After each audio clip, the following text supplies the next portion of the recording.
In the world of movies and video games, the sniper is a phantom, an artist of the single perfect shot.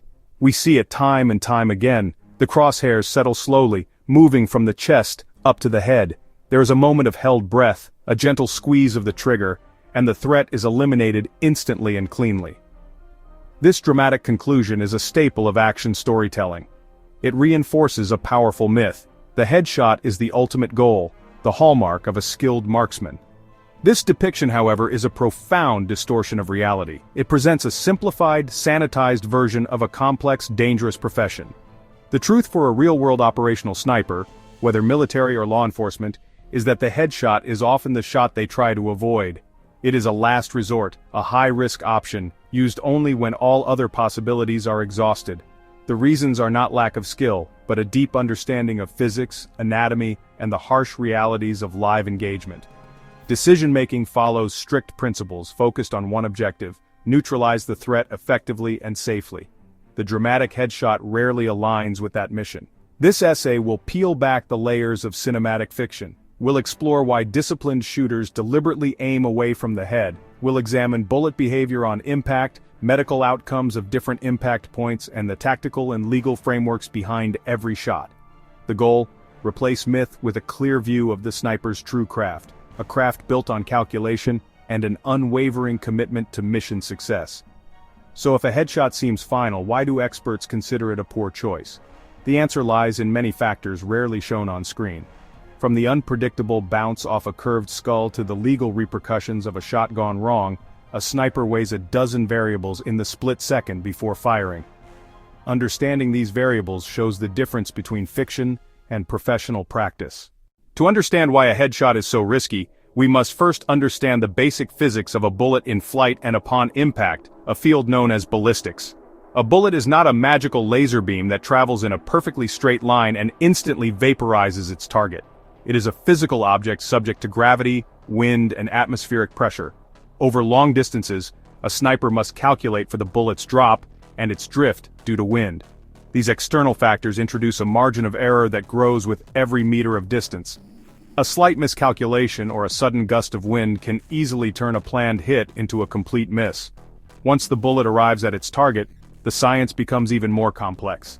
This phase, known as terminal ballistics, describes what happens when the projectile strikes and enters the body.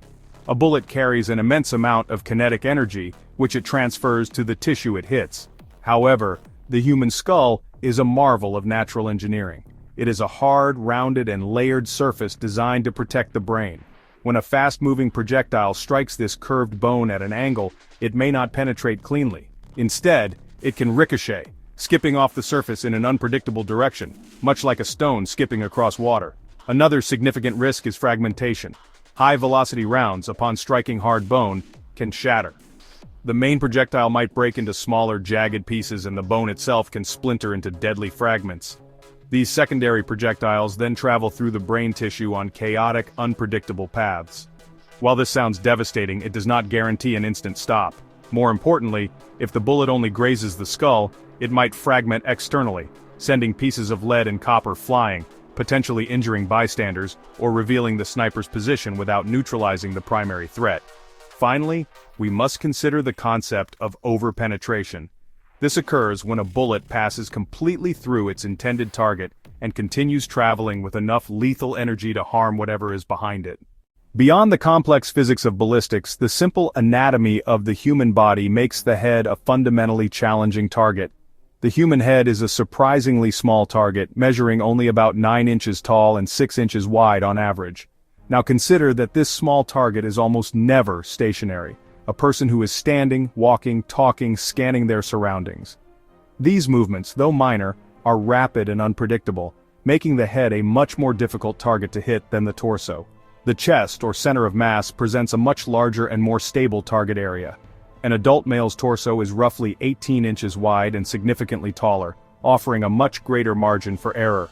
A sniper aiming for the center of mass can be confident that even with slight deviations caused by wind, shooter error, or target movement, the shot is still highly likely to strike the intended target. This area contains vital organs such as the heart, lungs, and major blood vessels like the aorta.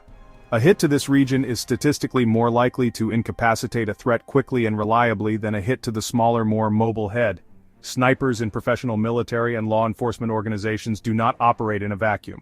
Their actions are strictly governed by a complex framework of laws, policies, ethical codes. For military snipers, the primary guide is the Law of Armed Conflict, also known as international humanitarian law. This body of law dictates the principles of distinction, proportionality, military necessity. Even the most highly trained sniper is still human. In a real-world combat or crisis situation, the psychological and physiological effects of stress are profound. Increased heart rate, rapid breathing, muscle tension, this fight or flight response can lead to a fine motor skills degradation. Precise, delicate movements become much harder to execute. A sniper's training mitigates these effects but can never eliminate them entirely. Choice of target becomes a critical human factor. Aim for the large, forgiving center of mass, provides a buffer. Slight tremor in the hand, misjudgment in breath control, the shot lands a few inches off the intended point of aim. If the target is the torso, the shot will likely still be effective. If the target is the head, that same small error results in a complete miss. Choosing the larger target is a practical concession under duress. Breathing is a fundamental aspect affected by stress. Snipers train to fire during the natural respiratory pause. Under stress, breathing becomes faster and more shallow, making the stable pause hard to find. The heart pounds. The sniper can see the pulsing in the scope. Crosshairs jump with every beat. Aiming for a larger target makes timing and landing the shot easier despite these disruptions. Despite the overwhelming reasons to avoid it, there are rare and specific circumstances where a headshot is the best or only option. These situations are exceptions, defined by tactical variables that override usual concerns. The decision is never made lightly, it requires expert assessment and acceptance of elevated risks. Most common scenario, target wearing effective body armor. Modern ceramic plates stop high-velocity rifle rounds. If intelligence shows armor protection, a center of mass shot is ineffective.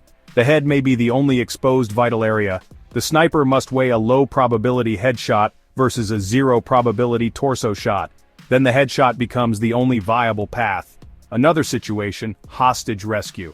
If the hostile shields the hostage's body but the head is exposed, a sniper may be forced to shoot. Hostage-taker headshots are among the most difficult, highest-stakes shots. Goal: sever the brain's connection to the trigger finger, prevent reflex firing, requires a shot to the brainstem. A target no bigger than a golf ball. Finally, target partially obscured, only head visible. Example: peering over a wall. Example: peering out of a small window. If waiting isn't feasible, maybe the target will initiate an attack. The sniper may have to take the available shot.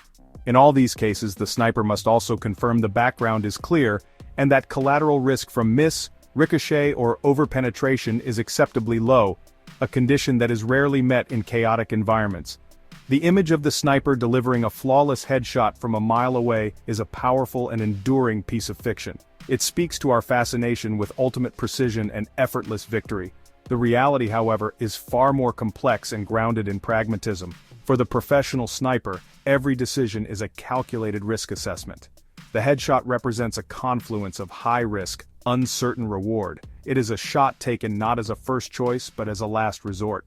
We have seen that the reasons for avoiding the head are numerous and compelling. The basic science of ballistics shows us that the hard, curved surface of the skull can cause unpredictable ricochets, deflections. The small and mobile nature of the head makes it a difficult target to hit, especially under the physiological stress of a real-world engagement. Medically, a torso shot targeting the vital organs of the chest cavity is statistically more reliable for achieving rapid incapacitation than a speculative shot at the brain. A threat that is not neutralized immediately remains a threat. Beyond the mechanics of the shot, tactical considerations, legal considerations, ethical considerations heavily favor the center of mass. A torso shot is less likely to overpenetrate and harm non-combatants. A key requirement of the laws of armed conflict, police use of force policies. It minimizes the risk of alerting other enemies with the sharp crack of a bone impact and aligns with a legal framework that prioritizes stopping a threat over punitive action. This doctrine is not arbitrary, it is the product of decades of real-world experience, data, a deep respect for the responsibility that comes with the power to take a life from a distance. It is a world where the most professional choice is often the least dramatic one, a quiet, calculated shot to the center of mass.